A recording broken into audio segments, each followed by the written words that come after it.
எனக்கு வெளிய ஆள் இருக்கு. இது வியானாக்கும் வந்து தெரியும். நானும் வியானாவும் வந்து நான் எப்படி மத்தவங்க கிட்ட பழகுறேனோ, அந்த மாரி தான் வியானாகிட்டயும் வந்து பழகுறேன். எங்கள்கிட்ட வந்து ஜஸ்ட் ஒரு கம்ஃபோர்ட் தானே தவிர, அது லவ் எல்லாம் கிடையாது. எந்த ஃபீலிங்ஸும் எங்களுக்குள்ள கிடையாது அப்படிங்கிற மாரி, இப்போ கனி கிட்ட வந்து பார்த்தீங்கன்னா, எஃப்ஜே வந்து சொல்லிட்டு இருந்தாரு. ஸோ, இப்போ கனி வந்து கேட்குறாங்க, "நீ வந்து இப்போ பண்ணிட்டு இருக்க விஷயம்லாம் நீ தெரிஞ்சு தான் பண்றியா? ஏன்னா, ஆல்ரெடி நீ ஆதிரை கூட பழகுன ஒரு விஷயமே வந்து வெளிய வந்து ஒரு மாரி போச்சு." அப்படின்றத சொல்லியிருந்தாங்க. இப்போ நீ திரும்பவும் வியானா கூட பழகுறத பார்க்கும்போது, எங்களுக்கு அதோட இது பல மடங்கு பெருசா தெரியுது. நீ எல்லாம் யோசிச்சு தான் பண்றியா? அப்படிங்கிற விஷயங்கள்லாம் வந்து கேட்குறாங்க. அதுக்கு எஃப்ஜேவோட ஆன்சர் என்ன அப்படின்னா, நான் எல்லார்கிட்டயும் ஒரே மாரி தான் வந்து பழகுறேன். அவகிட்ட ஜஸ்ட் வந்து ஒரு கேரிங் அவ்வளோதானே தவிர வேறு எதுவுமே வந்து கிடையாது. எனக்கு வந்து ஒரு ஜஸ்ட் ஒரு ஃபீலிங் தான். அத தாண்டி வேற ஒண்ணுமே கிடையாது. அப்படிங்கிற மாரி வந்து சொல்றாங்க. அதுக்கப்புறம் கனி வந்து கேட்குறாங்க, சரி இப்போ வந்து நீங்க 2 பேரும் பழகுறது எங்களுக்கே இங்கேருந்து பார்க்கும்போது, என்னமோ சம்திங் வேற மாரி தெரியுது. உங்க 2 பேருக்கும் ஒருத்தருக்கு ஒருத்தர் ஃபீலிங் இருக்கு அப்படிங்கிற மாரி தான் தெரியுது. ஸோ இந்த ஒரு விஷயம் வெளிய வந்து தப்பா போது. இப்போ 1 ஹவர் எபிசோட்ல தப்பா கட் ஆகி போகுது. வெளிய வந்து இவங்க 2 பேருக்கும் ஃபீலிங்ஸ் இருக்கு அப்படின்னு சொல்லி பேசினா, உனக்கு அது பரவாயில்லையா? அப்படிங்கிற மாரி கேட்குறாங்க. எஃப்ஜே அதுக்கு எனக்கு பரவால்ல அப்படிங்கிற மாரி சொல்றாரு.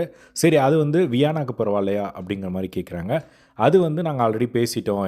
அவங்க சொல்றாங்க, அவங்களுக்கு பரவால்ல இல்ல தான். பட் இருந்தாலும் வந்து அவங்க எதுவும் ஓகே தான் அப்படிங்கிற மாரி வந்து சொல்றாங்க. சரி ஓகே. நீ வந்து ஆதிரை கிட்ட வந்து அ இருக்கும்போது பயங்கரமா கலாய்ச்சாங்கல்ல. இப்போ வந்து கலாய்க்கிறாங்கல்ல. ஏன் வந்து இத ஸ்டாப் பண்ணல அப்படிங்கிற வியானா கேட்ட கேள்விய கனியும் கேட்குறாங்க. இந்த இடத்துல அதுக்கு அவரோட ஆன்சர் என்ன அப்படின்னா, நான் ஆதிரை கிட்ட வந்து தள்ளி போனேன். அதுக்கே வந்து எனக்கு ரிலேஷன்ஷிப் இருக்குன்னு சொன்னாங்க.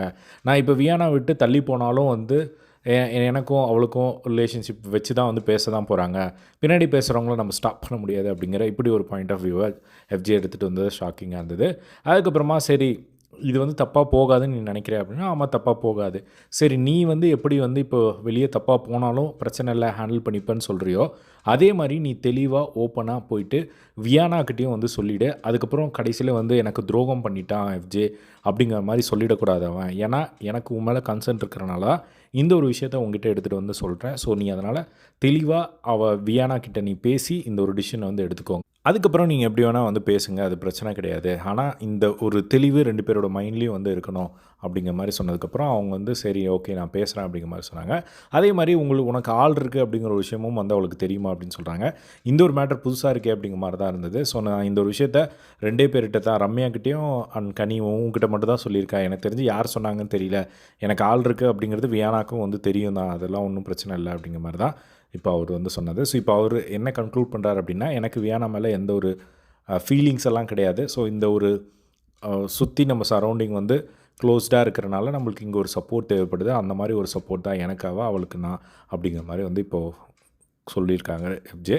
ஸோ இப்போ இது ஃபர்தரா வந்து வியானா கிட்ட போயிட்டு, உனக்கு எதுவும் ப்ராப்ளம் இல்ல அப்படின்னு சொல்லி வந்து பேச போறாங்க போல. ஆனா அவங்களுக்கு ப்ராப்ளம் இருக்கு அப்படிங்கிறது தான் அவங்க கன்டினியூவா சொல்லிட்டே இருக்காங்க. எங்க அம்மா பார்த்தா என்ன பண்ணுவாங்க? எங்க அம்மா பார்த்தா என்ன பண்ணுவாங்க? அப்படின்னு சொல்லிட்டு. பட் அவங்களுக்கும் வந்து அந்த ஒரு சப்போர்ட் தேவைப்படுதோ என்னமோ தெரியல. அவங்களுக்கு இது பேடா போகும் அப்படிங்கிறது அவங்களுக்கு நல்லாவே தெரியுது. பட் இருந்தும் வந்து அந்த ஒரு கம்ஃபோர்ட் வேணும்னு எதிர்பார்க்குறாங்க. பட் நாளைக்கு ஆதிரை உள்ள போறது கன்ஃபார்ம் அப்படிங்கிற நியூஸ் வந்து பார்க்க முடியுது. ஸோ ஆதிரை உள்ள போகும் பட்சத்தில் நாளைக்கு வீட்டுக்குள்ள என்ன மாற்றங்கள் நடக்கும் அப்படிங்கிறது கொஞ்சம் எக்ஸைட்டடா இருக்கு பார்க்குறதுக்கு. ஸோ நீங்க என்ன நினைக்கிறீங்க? ஆதிரை வந்து இம்பாக்ட் எப்படி இருக்கும் அப்படிங்கிறத கமெண்ட் பாக்ஸ்ல ஷேர் பண்ணுங்க. இதே மாரி எல்லாம் பிக் பாஸ் அப்டேட் தெரிஞ்சுக்க நம்மளோட சேனலை சப்ஸ்கிரைப் பண்ணி சப்போர்ட் பண்ணுங்க. தேங்க்ஸ் ஃபார் வாட்சிங். பை.